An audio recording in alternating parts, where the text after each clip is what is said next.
السلام عليكم. اليوم جيت نشارك معكم هاد الحليوه هادي اللي كتجي بدون فرن، سهله واقتصاديه ومكونات بسيطه جدا، كتوجد معكم بسرعه، كتجي شكلا ومذاقا، كيجي الشكل ديالها مزيون بزاف. كنعمروا ديك الحفيره بالكراميل، هذا هو الشكل ديالها بعد ما حضرتها. المحبي التمر، هاد الحلوى هذه ليكم صراحه، مازال وصفات بالتمر، يعني شي حاجه مزيونه، كتجي هماويه وبريستيج. انا اول مره كنجربها وعجبتني الصراحه، فحبيت انني نشاركها معكم. ديك الكراميل اللي عملت في الحفيره ديالها زاد عطاها واحد المذاق مزيون.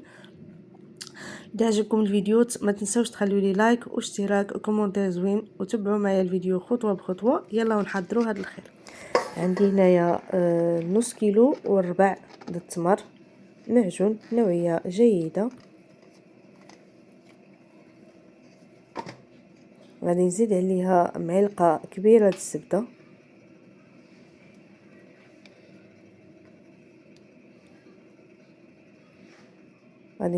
غادي ندخل ديك الزبده في التمر مزيان. عاد غادي نزيد العناصر اخرى كما كتشوفوا معايا، كنحاول ندخل الزبده مزيان في خلط الزبده مع التمر باش كيزيد يرطبوا لي.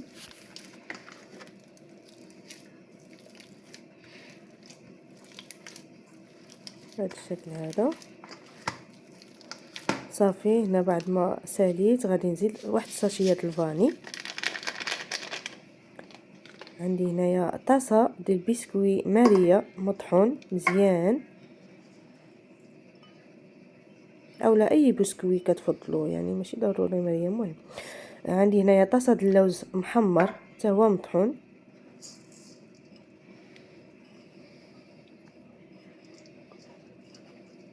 وغادي نجمع نخلط التمر ديالي مع هادشي، مع هاد العناصر اللي ضفت عليها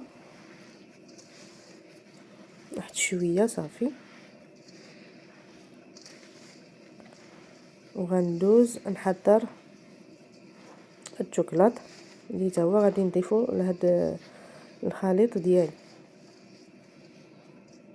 عندي هنايا 108 غرام شوكولات ماكاو نوعيه جيده. غادي نزيد عليهم هاد الكريمه د الطبخ اولا، كتعطي واحد البريو مزيون للشوكولات ديالي، كيرجع الكاناج مزيون. ونخلطهم مزيان مع بعضياتهم.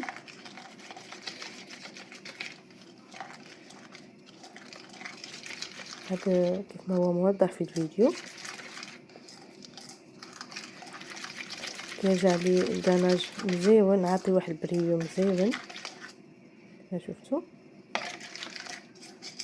وغادي نضيفو على الخليط التمر ديالي. عاد غادي نكمل التجميع ديالو. انا غادي نخويه على الخليط ديالي،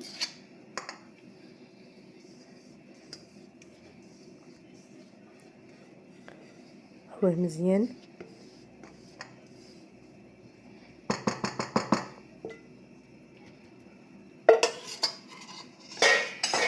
دابا غنبدا نجمع العجين ديالي، المكونات مع بعضياتها مزيان، دخل فيها ديك الشوكولات.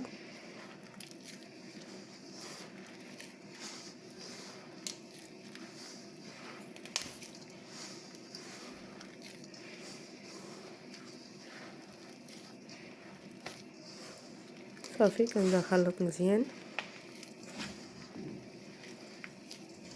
كنحاول انني نخلي لكم مراحل هيدا باش تشوفوا مزيان كيفاش الطريقه.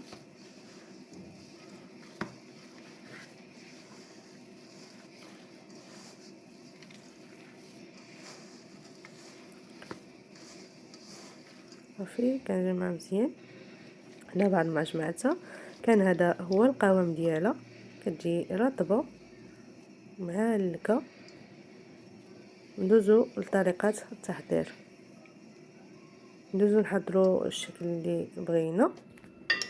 عندي هنايا هذا القالب هذا، غادي نستعمل انا هذا القالب هذا، وغادي نعملو نفندو في الكنافه تكون محمره، وغادي نعمل واحد الحفيره في الوسط. كما شفتوا كنعملها دائره عاوتاني، كنفندوها في الكنافه، كنعملها في هذا الاطار هذا عندي مدور صغير.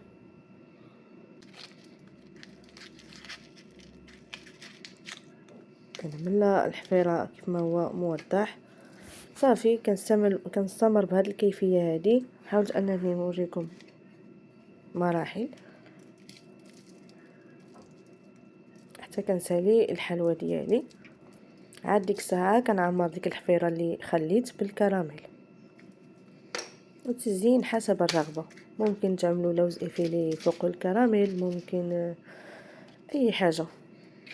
التزيين كيبقى على حسب الذوق. صافي هيدا كتجي صراحه مزيونه بزاف. نتمنى انها تنال اعجابكم. هذا هو الشكل النهائي ديالها. كيف ما كتشوفوا كتجي كميه، كتخرج كميه وفيره، كتجي المذاق ديالها مزيون وحتى المنظر ديالها مزيون.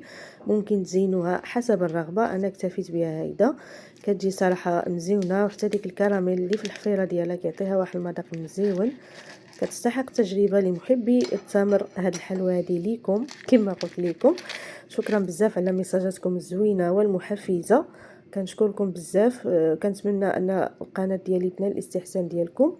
واللي ما اشتركش معايا وفعل الجرس يشترك معايا وفعل الجرس باش يوصل له كل جديد ديالي.